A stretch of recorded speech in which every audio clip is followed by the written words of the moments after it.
दीक्षा एक upper middle class family से थी और बहुत चुलबुली थी। हम दोनों स्कूल में एक साथ पढ़ते थे।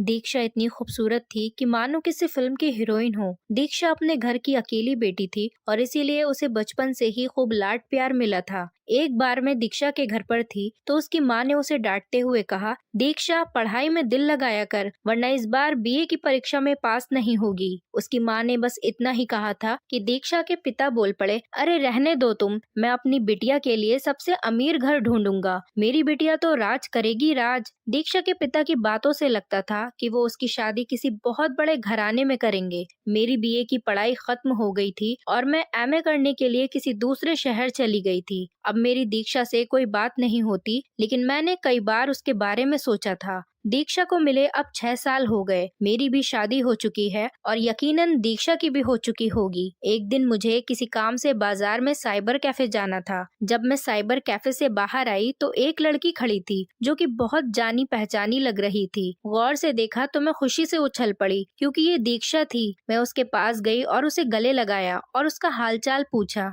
अभी मैं उससे कुछ और पूछती, लेकिन दीक्षा ने कहा, सीमा मैं अपनी बेटी को स्कूल से लेने आई हूँ, उसकी छुट्टी का टाइम हो गया है, मैं तुमसे फिर कभी मिलूंगी। मैंने मन ही मन सोचा हम दोनों बेस्ट फ्रेंड्स थे, लेकिन ये दीक्षा इतना अजीब तरह से क्यों पेश आ रही है। पहले तो ये बहुत मस्त चुलबुली हुआ करती थी। मैं अगले दिन फिर उसी साइबर कैफे में काम से गई तो दीक्षा वहीं खड़ी हुई थी। इस बार मैंने उसका हाथ पकड़ा और पास के कॉफी शॉप में ले गई और कहा, दीक्षा क्या हुआ तुम्हें, मुझे तुम उदास लग रही हो, घर पर सब ठीक तो है। दीक्षा ने अकपके मन से मुझे कहा कि हाँ सब ठीक है, लेकिन मैं जानती थी कि कुछ तो गड़बड़ है। मैंने फिर उसे समझाया कि दीक्षा मैं तुम्हारी बेस्ट फ्रेंड हूँ, अगर तुम अपनी प्रॉब्लम्स मुझे नहीं बताओगी तो किसे बताओगी। मेरे जोर देने पर दीक्षा ने बताया कि बीए फाइनल ईयर में मेरी शादी तय हो गई थी और मैंने खुशी में अपना बीए भी कंप्लीट नहीं किया। लड़के वालों ने झूठ बोला कि उनका खानदान बहुत अच्छा है और लड़का किसी बड़ी कंपनी में इंजीनियर है, लेकिन शादी के बाद पता चला कि लड़का कोई छोटी मोटी नौकरी करता और सास ससुर तो बहुत ही ताने मारते थे। उन्होंने मोटे दहेज के लिए झूठ बोलकर शादी कर ली। इतना सुनकर मेरे होश उड़ गए और दीक्षा की आंखों से आंसू निकलने लगे। उसने बताया, इतना ही नहीं, जब भी उसका पति घर पर आता तो शराब पीकर आता और रोज उसे मारता। उन्होंने मुझे घर से भी निकाल दिया ये कहकर कि ये बेटी पता नहीं किसकी है। दीक्षा ने मुझे बताया कि अब वो अपनी माँ के पास ही रहती है और उसके पापा की भी डेथ हो चुकी है। उसके पापा जो बिजनेस करते थे वो भी अब बंद हो चुका है। दीक्षा की ये कहानी सुनकर तो मेरे पसीने ही छूट गए। दोस्तों, हर माँ बाप यही कोशिश करते हैं कि उनकी बेटी की शादी किसी बड़े घर में हो और वो पूरी उम्र राज करे, लेकिन कई बार किस्मत को कुछ और ही मंजूर होता है। इसलिए हर माँ बाप की ये जिम्मेदारी बनती है कि उनकी बेटी आत्मनिर्भर बने और अच्छी शिक्षा हासिल करे, ताकि शादी के बाद भी वह अपना सिर गर्व से ऊंचा रखकर चल सके। अपनी बेटियों को आर्थिक रूप से इतना सशक्त जरूर बनाएं